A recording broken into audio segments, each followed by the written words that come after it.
Hello everyone, welcome back to my channel with your Anupriya ma'am. So today we are going to read about a poem that is In the Train. In the train में.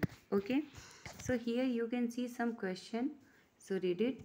You and a classmate are going on a trip. मान लीजिए कि आप और आपके classmate कहीं trip पे जा रहे हैं. Discuss these question with your partner and right the answers in the boxes. और आंसर को बॉक्स में लिखना है. ठीक है. क्वेश्चन नंबर फर्स्ट है, who else is going with you. Means कि जैसा कि मैंने बताया कि मान लीजिए कि आप लोग ट्रिप पे जा रहे हैं, तो कौन आपके साथ जाएगा. नाम लिख देना है. वाई आर यू ट्रैवलिंग, आप लोग किस लिए ट्रैवल कर रहे हो, वो लिखना है.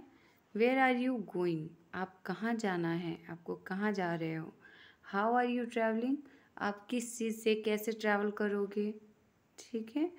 What would you like to see during your journey, और आपको क्या करना, क्या देखना पसंद होगा जब आप ट्रैवल करोगे. Now come to the poem. तो सबसे पहले मैं आप लोग को बता दूं कि जो पोएम को लिखता है उसे पोएट बोलते हैं, और जो स्टोरी को बोलता है उसे नरेटर, ऑथर और राइटर कुछ भी बोल सकते हैं. ठीक है. तो यहाँ है कि जो पोएट हैं वो रात में सफ़र किए हैं. ठीक है. तो वो रात के साइट को और साउंड्स को वो बता रहे हैं कि जब वो रात में ट्रैवल कर रहे थे तो उन्हें कैसा फील हो रहा था. एग्जैक्ट वो नहीं बता रहे हैं, वो को रिलेट करके बता रहे हैं. ठीक है. तो हम लोग इस पोएम को अभी पढ़ेंगे. In the train. In the train as we rush in the train.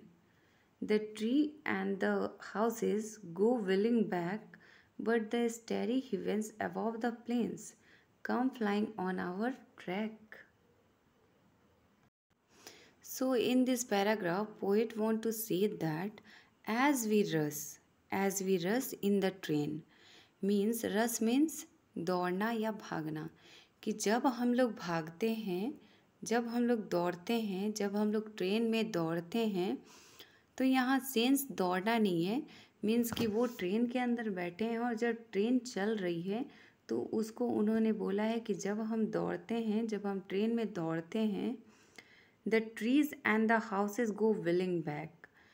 तो आप लोग कभी विंडो से देखे होंगे कि ट्री और जो हाउसेस हैं वो पीछे की तरफ जाते रहते हैं. ठीक है. Faster, moving fast. तो वो बताते हैं कि जब हम दौड़ते हैं, जब हम ट्रेन में दौड़ते हैं, मीन्स कि जब ट्रेन दौड़ती है, उनके कहने का मतलब ये है कि जब ट्रेन चलती है तो जितनी भी ट्रीज़ और हाउसेस हैं वो बहुत फास्ट पीछे के तरफ जाते जाते हैं. But the starry heavens above the plains come flying on our track. But हम लोग जब आगे की तरफ देखते हैं तो आसमान लगता है कि फ्लाई कर रहा है, आगे से फ्लाई कर रहा है. हेवेंस मीन्स आसमान भी होता है, स्वर्ग भी होता है. तो एक स्वर्ग की तरफ वो फ्लाई कर रहा है. All the beautiful stars in the sky, the silver drops of the forest of night, over the dull earth swarm and fly, companions of our flight. So in this paragraph, poet want to say all the beautiful stars in the sky.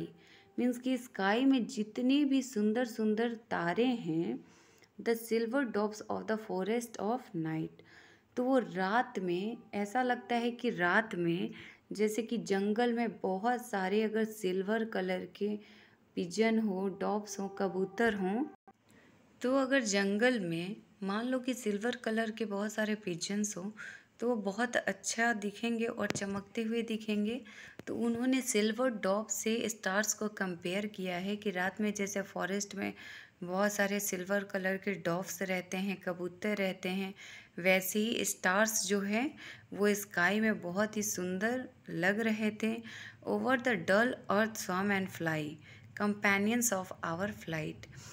मतलब यहाँ वो companions means होता है साथी, but वहाँ वो friend से relate किए हैं कि रात में अगर हम लोग कहीं ट्रैवल कर रहे हैं, कहीं उड़ान भर रहे हैं, तो ये जितनी भी स्टार्स हैं ये झुंड बना के हम लोग के फ्रेंड की तरह ये लोग हम लोग के साथ साथ फ्लाई करते हैं। और अगर ये स्टार्स ना रहे तो ये जो अर्थ है ये एकदम डल लगेगा। ओके, यहाँ इनका सेंस वो है।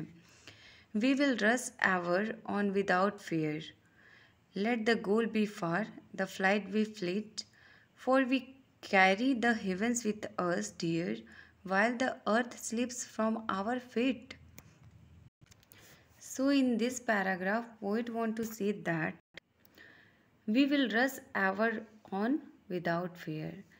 कि हम लोग जो है विदाउट फेयर मीन्स कि बिना डर के आगे बढ़ते जाएंगे, क्योंकि आप लोग को पता है कि गोल जो है, एम जो है, ये एक टारगेट है, ठीक है, जो कि हम लोगों को at the end of the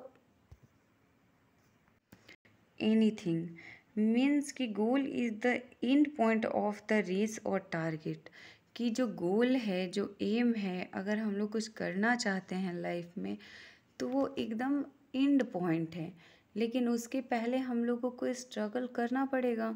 तो जब हम लोग स्ट्रगल करेंगे तो हमारे अंदर फियर्स नहीं होने चाहिए, ठीक है। Let us the goal be far, क्योंकि जो गोल है वो बहुत ही ज़्यादा दूर होता है। पहले हमें स्टार्टिंग का करना होगा, मिडिल का करना होगा, तब तो हम गोल पे पहुँचेंगे, इन पॉइंट पे पहुँचेंगे। The flight be fleet. और वो बताते हैं कि जब वो ट्रैवल कर रहे थे, तो रात में ट्रैवल कर रहे थे, तो उन्हें लग रहा था कि वो जो स्वर्ग है वो उनके साथ साथ चल रहा है, क्योंकि बहुत अच्छा व्यू था। ऊपर में आसमान था, उसमें बहुत सारे तारे थे, और नीचे से जो अर्थ है वो उनके नीचे से स्लिप कर रहा था। यहाँ सेंस स्लिप से नहीं है, उनका कहना ये था कि जब उनकी ट्रेन आगे बढ़ रही थी तो जो अर्थ है, जो प्लेन्स है, वो पीछे की तरफ विलिंग बैक होते जा रहा था, ठीक है।